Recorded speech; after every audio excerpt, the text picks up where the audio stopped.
Mais à cause de la foi, l'assurance dans la foi. Il y a des choses que tu n'auras même pas à prier. Il y a les couvertes qui est tombé dans la cuisine. Toi, tu étais dans la chambre là-bas. Sans effet. Les couvertes que tu avais mal fermées, c'est tombé sans effet de quoi? Moi, je vois des fois chez moi, quand il y a quelque chose qui me sillonne comme les cafards, tout ça, comme ça. Et il cherche, il vient tout faire à la maison, n'est-ce pas? Il cherche l'endroit pour sortir. Tout le monde a des bananes.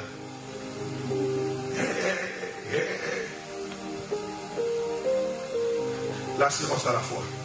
J'aime bien les calmes qui a eu aussi Élie devant le prophète de Baal. Je crois ici, à la fin de l'année, nous avons passé, parce que j'étais aussi avec vous, les temps que mon père avait porté, Éternel ne répond moi, n'est-ce pas? Vous avez suivi cela, vous avez pris ça. Moi j'ai profité de cela. Pendant que ici on parle, Éternel ne répond moi, nous on avait les services là-bas, que l'on sache que tu es Dieu. Quand je regarde, je dis, mais papa, mais c'est quoi cette histoire? Alléluia. Élie, devant le prophète de Baal, il avait un calme olympiade. Il savait que celui que je sers ne pourra jamais me décevoir. Il savait parfaitement que le moment venu, quand j'aurai besoin de son aide, il répondra favorablement. Et pendant qu'elle s'est titubée, il avait dit, il s'est moqué de dire, priez, peut-être qu'il dort, ou peut-être qu'il est en voyage. Mais comment tu peux te moquer comme ça, Élie? Parce qu'il savait que notre Dieu ne dort, ni ne sommeille. Et au moment de la présentation de l'offrande, le prophète de Dieu, Élie, avança. Il leur dit, vous avez invoqué votre Dieu, l'endroit était sec. Mais moi, je vais vous demander, mettez de l'eau. Il met de l'eau, il dit, ajoutez encore. Il met, il dit, ajoutez encore. Parce qu'il savait très bien que celui que je vais invoquer, il est capable de consumer l'holocauste. Et aussi d'absorber l'eau qui coule encore dans l'offrande. Et dit le Dieu d'Abraham, d'Isaac et d'Israël, que je sache que tu es Dieu. Réponds-moi, Éternel, réponds-moi. Que l'on sache que tu es Dieu. Mes frères et sœurs, ce matin, je voulais te dire encore, le temps n'est plus. 2024, moins 28. N'attends plus rien. Entre dans les cadastres maintenant. Quand tu sors ici, tu avais un projet de te former, de passer ton permis de conduire. Moi, j'ai des soeurs qui m'avaient dit, papa, cette année 2024, je vais passer mon permis de conduire. Et ce n'était pas le nom d'une autre sœur qui est avec nous. Papa, 2024, je passerai mon permis de conduire. Et je pose la question, mais on est en 2023 ou il ne faut pas 2024? À la fin du culte, je vais le voir. Et tu as déjà commencé ton permis. Papa, au mois de février, il est celui-là. Il y a une chose qui est sûre et certaine. La foi va nous accompagner tout au long de cette année 2024. Mais à qui? À ceux qui se mettront au travail. C'est pourquoi je vais faire appel, tel que Dieu me l'a dit encore, à vous qui êtes là, chers frères et sœurs. Vous qui êtes ici, dans la maison mère, moi j'appelle ça maison mère, ici, du côté de Paris. Vous qui travaillez avec mon père, soyez prêts. Cette année-ci, Dieu va faire de grandes choses dans notre communauté. Et j'avais vu encore la vision de mon père quand il avait présenté pendant l'année ici. J'ai dit, c'est un visionnaire. Tellement que les choses seront tellement grandes, celle ne pourra pas la porter. Il faut que vous portiez cela avec elle. Soyez là à ses côtés. Soutenez-lui dans vos prières. Soyez obéissants. Il porte en lui une charge, une lourde charge. Mais il faudra que les gens soient prêts à ses côtés pour le soutenir. J'aimerais bien finir par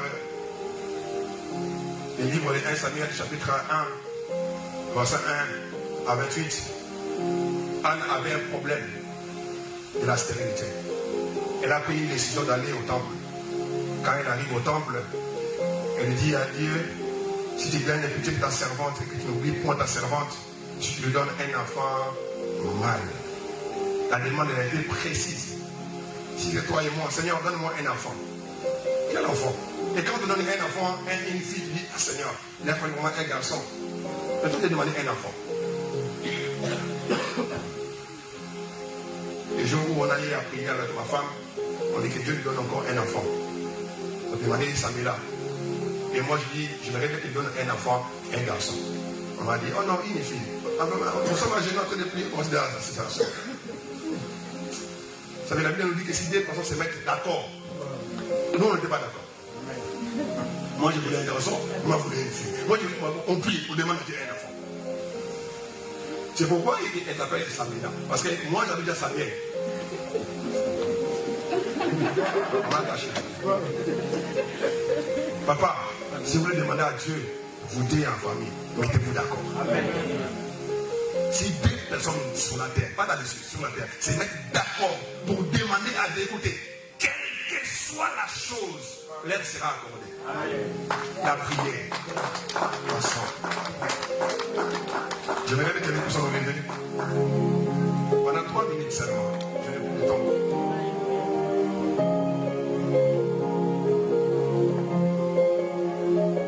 Là où tu es, je me demande que tu puisses demander une chose à Dieu. Première chose, électement, comme dit les disciples, Seigneur, augmente-nous la foi. Tu vas demander la première chose à Dieu, augmente-moi la foi. Commencez à prier, Dis-le Seigneur, augmente-moi la foi, augmente-moi la foi, augmente-moi la foi. Demande à Dieu, dis-le Seigneur, augmente-moi la foi, augmente-moi la foi, augmente-moi la foi. Je vais être une femme de foi, un homme de foi. 2024, je vais être un homme de foi, une femme de foi. De rien, alors de rien devient indépendant. Je vais être un homme, une femme de foi. Demande à Dieu, dis-le Seigneur, je vais être un homme, une femme de foi. Je vais être un homme de foi, une femme de foi. Je vais être un homme de foi. Demande-lui. La Bible dit que celui qui manque de la sagesse, qui le demande à Dieu, qui donne à tout bonnement à celui qui demande, sans reproche. Mais qui demande avec foi, sans murmure. Car celui qui doute même de ses prières, il est un homme irrésolu, sans position. Dis-le Seigneur, augmente-moi la foi.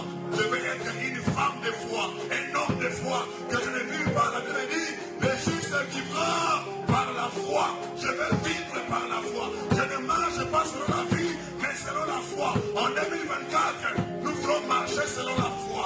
Non pas selon la vie. Nous voulons vivre selon la foi. Et non pas selon la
keep my eyes above the waves.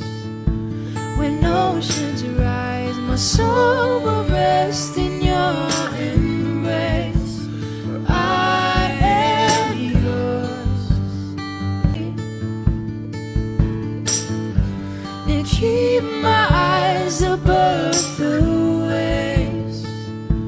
When oceans rise, my soul will rest in